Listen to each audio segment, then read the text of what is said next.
A very good morning, good evening, and good afternoon, ladies and gentlemen, boys and girls, and welcome to another episode here on the Live Signatures Radio. This is a daily show that is focused on teaching, motivating, inspiring on the subjects of purpose, productivity, and resilience. We are nearing a landmark, which is the 2000th episode in the next couple of months. God giving us breath and God giving us strength, we're going to get there, but that's not the goal. The goal is to continue to inspire, to continue to build this virtual incubator so that whoever listens to this can think about their life in terms of where am I going, in terms of how productive and how impactful, how am I contributing into this life, and in terms of how can I rise up.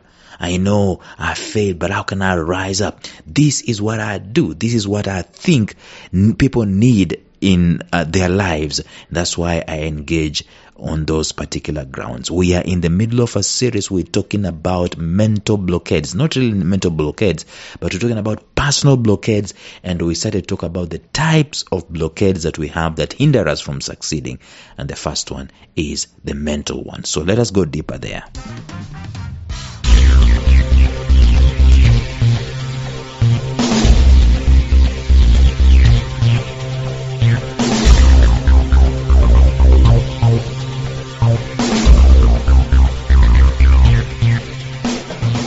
Welcome to the Life Signatures podcast with Lawrence Namale. Lawrence is a life coach, author, and keynote speaker who loves to tackle different topics on purpose, productivity, and resilience. His mission in life is to awaken all your boundless possibilities available in you. Life Signatures podcast is dedicated to bring to reality every single person who knows that deep down in their gut there's got to be more to life than this. And now, here is your host, Lawrence Namale.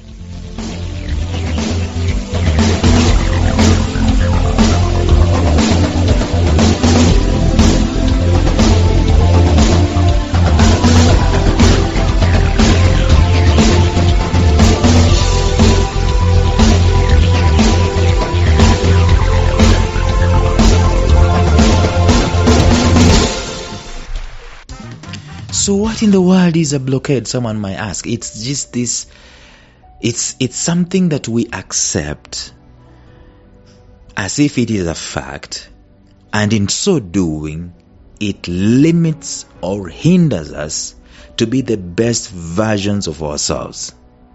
In other words, even when we feel like we are really progressing in life, we feel like we're really doing things, we're really making things happen, and we're really contributing, we might not know that we are still under a blockade. Because the most important thing we need to know is that the yardstick to measure our full glory is not what we already done or what we are doing. It is what is our potential. It is what is our possibilities. That's why we have blockades. That's why we can talk about blockades. It is easy for me to make things happen, and I think that I'm really making things happen. And yet, if someone asked me, what could you be? What could you become? What could you do? I still have a gap in there. And why am I not getting there? Chances are that there could be a blockade that has been erected, that has said that you are 40 years of age, you can't do X, Y, and Z.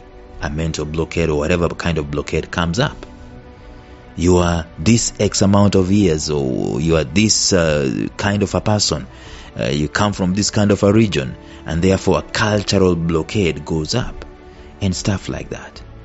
That hinders the could be, that hinders the potential, that hinders the untapped energy or the untapped possibilities.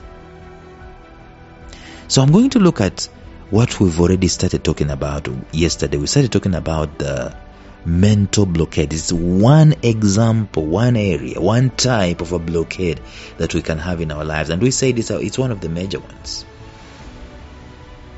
Mental blockade is one of the major ones. We're going to talk about the others, but we're going deeper into this one. That the mind is one of the most powerful things, and hidden in there can be stoppers, limitations, teethers that stop us from moving. And we are the ones who are policing them. We are the ones who have installed them, consciously or unconsciously. So I'm going to talk about some of the things that we can do in order to break these mental blockades.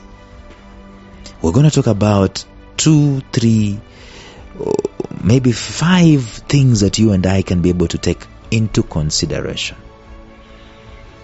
so that we can be able to break down these mental blockades that tell us this far and not any farther, and yet there has potential of going even farther. Number 1, just going to talk about this today and we call it a day. Number 1, be okay with losing, with failing, and with retrogressing. I know that's very extremely counterintuitive. Be okay with losing. Be okay with failing. Be okay with regressing. Because the opposite is to seek perfection.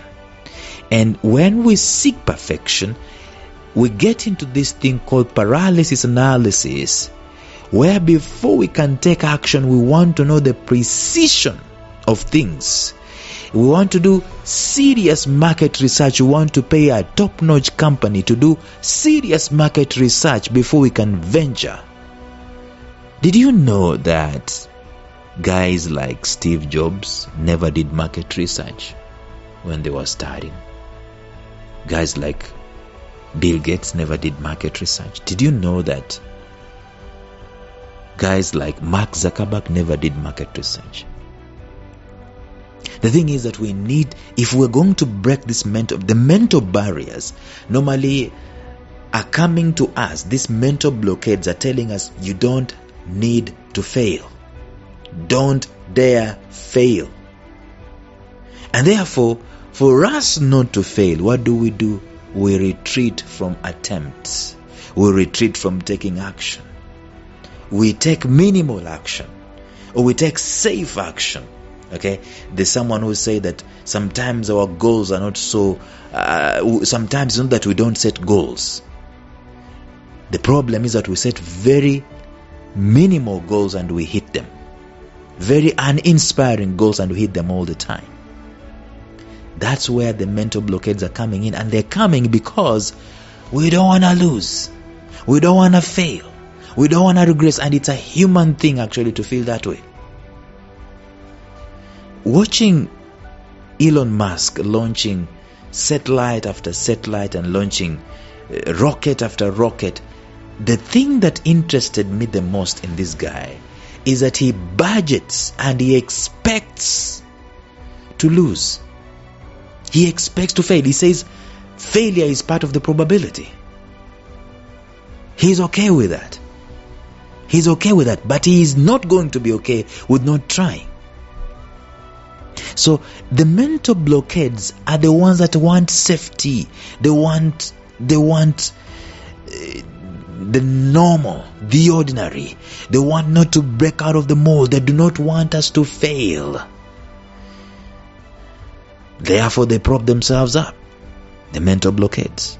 Someone said that what you resist persists. And the only thing that we need to be persisting is with the breaking of the normal way. I talked about this when we started talking about culture. The normal way of doing things on a daily.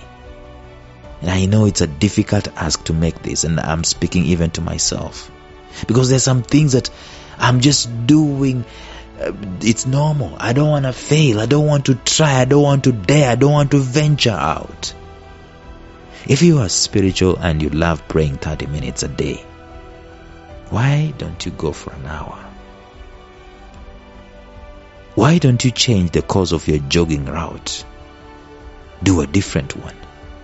Or get started if you haven't started. Why don't you change the way you are relating to people? For once, just go out, and be jolly and hug people and have fun and adventure in relationships. Here's the fact, and this is the catch. If I lose. I'm okay with that. I'm going to be okay with that from the word go. It is part and parcel of the equation. It's part and parcel of the probability, to quote Elon Musk. If you're okay with losing, if I am okay with losing, and I'm not talking about being okay with losing so I'm going to do mediocre. No. You put your heart out for it. But if I'm okay with losing, that is when I have been opened up to learning. I'm not talking about losing because you did not give it your all. I'm talking about losing after you've given your all, and you're thoroughly okay to fail if you try to be whatever it is that you try to be and it backfired. And someone said sometimes you win and sometimes you learn. There's no losing actually. The problem is that you have been playing it safe. I've been playing it safe, and that is why my different aspects are the same. I am playing within the limits. I'm playing within the limits because a blockade says I should not fail.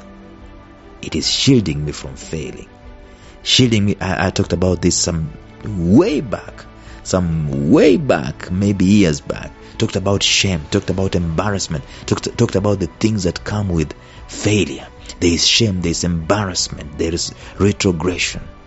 And we fear these things so much so that we are able to prop up a blockade in our minds. Therefore, we don't attempt. If we attempt, we make something so feeble that we will not fail. And we feel happy about it. So anyway, the first thing, if I am going to kill the mental blockades in my life, the first thing, I should be okay with losing. Even if I've given it my all, I should be okay with losing, okay with failing, and okay with retrogressing. A guy of mine, he says that when he was trying to do sales for the very first time, he got a mentor. And this mentor gave him a project called the 100 Rejections Project. Asking him, how fast can you get to 100 no's? As in, how fast can people say no to you 100 times? Different people. Did you know that in the equation of failure, there is learning and there is success? There's something that Darren Hardy taught me in his book, The Compound Effect, called the pendulum effect. He says that the pendulum will only swing to the opposite direction to the same degree that it swung to the opposite direction. And he says that if one side is failure, then the other side is going to be the very exact measure of success. In other words, if you swing 5 degrees towards failure, when the pendulum comes back, it swings 5 degrees in the opposite direction towards success. If you swing 10 degrees, it's going to come back and swing 10. And so on and so forth. In other words, failure is in the equation of success. And if we are going to be afraid of failure and retrogression and shame and embarrassment, guess what? We were going to have mental blockades that are going to protect us, and they're going to shield us from taking action. Tomorrow we're going to look at another way that we can be able to break these mental blockades from our lives. But until then, bye-bye. Thank you for listening to Life Signatures Radio. If you enjoyed today's show, subscribe to Life Signatures Radio on iTunes, Stitcher, or visit our website at lifesignatures.libsyn.com. Life Signatures Radio, fresh, clean, and inspiring.